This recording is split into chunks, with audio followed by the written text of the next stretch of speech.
नमस्कार मित्रों, कैसे हैं आप सब। राम राम। आशा है कुशल मंगल होंगे। अभी जगन्नाथ यात्रा चल रही है, सभी को पता है। तो क्या आपको पता है जगन्नाथ जी का स्वरूप ऐसा क्यों है? ऐसे बड़ी बड़ी गोल गोल आँखें, हाथ नहीं, पैर नहीं, इस तरह का स्वरूप क्यों है? ये तीनों भाई बहन बलभद्र जी, जगन्नाथ जी, सुभद्रा बहन, इनका स्वरूप इस प्रकार का क्यों है? तो इसके पीछे भी द्वापर युग की एक बड़ी ही सुंदर सी एक घटना आती है, जिसमें जब इस तरह का स्वरूप बन जाता है तब देवऋषि नारद से कृष्ण कहते हैं कि कलयुग में यही स्वरूप जगन्नाथ और इस तरह की मूर्ति के रूप में प्रसिद्ध होगा। कलयुग वासी मेरे इसी स्वरूप को देखेंगे।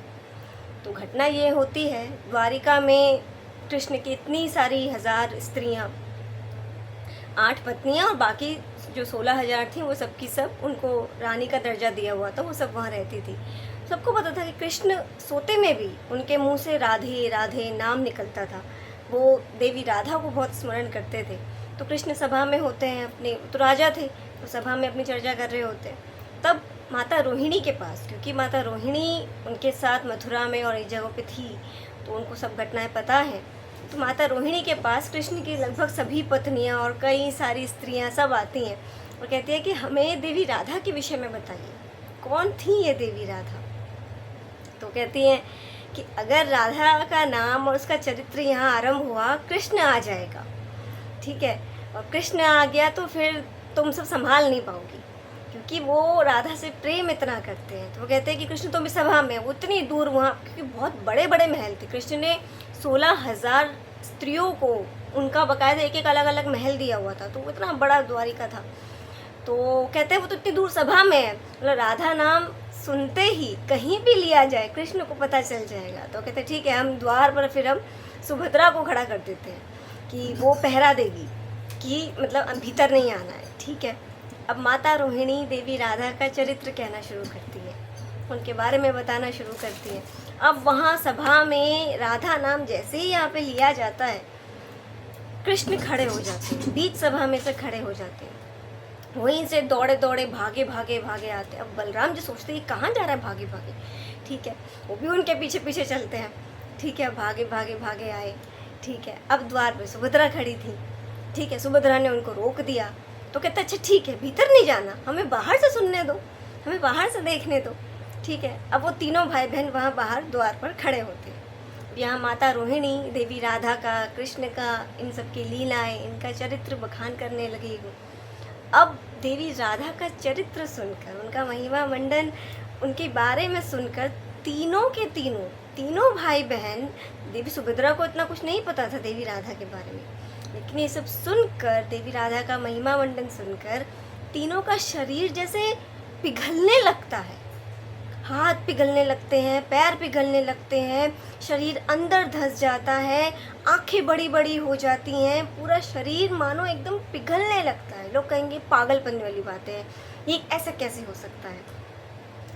ऐसे हम कहते हैं कि लोहा बहुत ठोस है, नहीं पिघल सकता, पर जब उसे अग्नि में तपाया जाता है तब वो पिघलता है। तो यहाँ प्रेम की तपिश कह लीजिए, या प्रेम की जब पराकाष्ठा होती है ना, वो ऐसी ही होती है। अब उसी समय पे देवऋषि नारद वहाँ से जा रहे होते हैं, देवऋषि नारद वहाँ उपस्थित होते हैं, वहाँ आते हैं, और वो आते ही, जैसे ही आते, प्रभु का ये स्वरूप देख के वो चकित रह जाते, सोचते ये क्या हो रहा है, शरीर ऐसे पिघल कर जैसे गिर रहा हो, पिघल रहा है।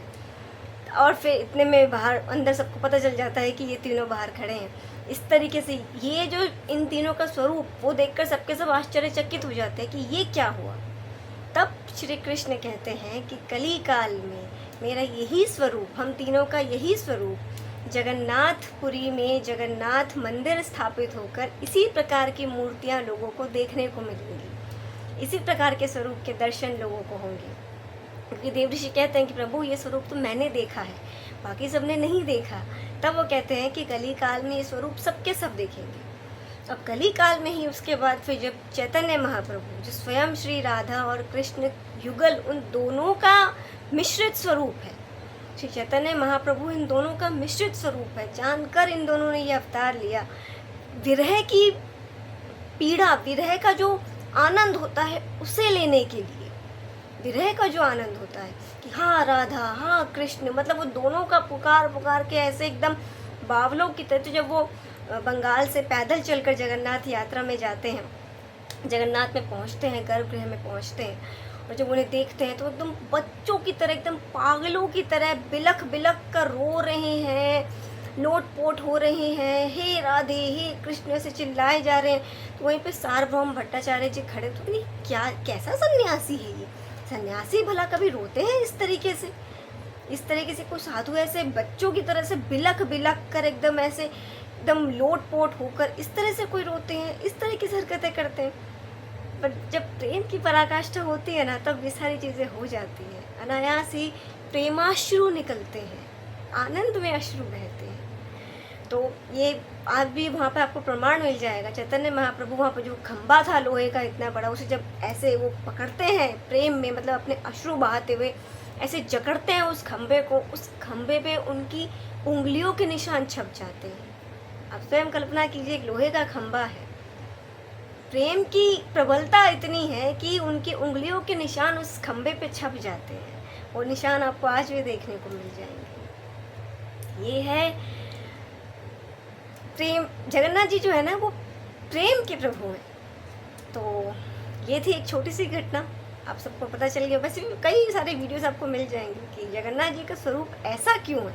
मतलब माधवदास जी जब वहाँ से आए होते हैं जगन्नाथ, क्योंकि उनकी पत्नी ने उनको कहा होता है कि जाओ उनका हाथ पकड़ो जो कभी हाथ नहीं छोड़ते, जगत के नाथ। क्योंकि उनको एक्चुअली आदत थी बचपन से कभी भाई का हाथ पकड़ के चलने की, माँ का हाथ पकड़ने की, विवाह हो जाता तो पत्नी का हाथ पकड़ के चलने की। तो पत्नी एक दिन उल्हाना देती है उन्हें कि मेरा हाथ क्यों पकड़ते हैं आप बार बार, उनका हाथ पकड़ो जो कभी हाथ नहीं छोड़ते। तब जब वो आते हैं यात्रा करते करते, तो वो कहते ये कैसे भगवान है, इनके तो हाथ ही नहीं है, मैं हाथ कैसे पकड़ूँ। वो फिर बाद में बहुत लंबी घटना है, बड़ी सुंदर सुंदर घटनाएं हैं। तो इसी तरह की सुंदर सुंदर घटनाओं को सुनने के लिए, इनका आनंद लेने के लिए इस चैनल को शेयर, लाइक, सब्सक्राइब कीजिए। और आप सभी का धन्यवाद। राम राम। स्वस्थ रहिए, कुशल रहिए और प्रभु से प्रीति बढ़ाइए, प्रभु से प्रेम करके देखिए, बड़ा आनंद आता है। राधे राधे।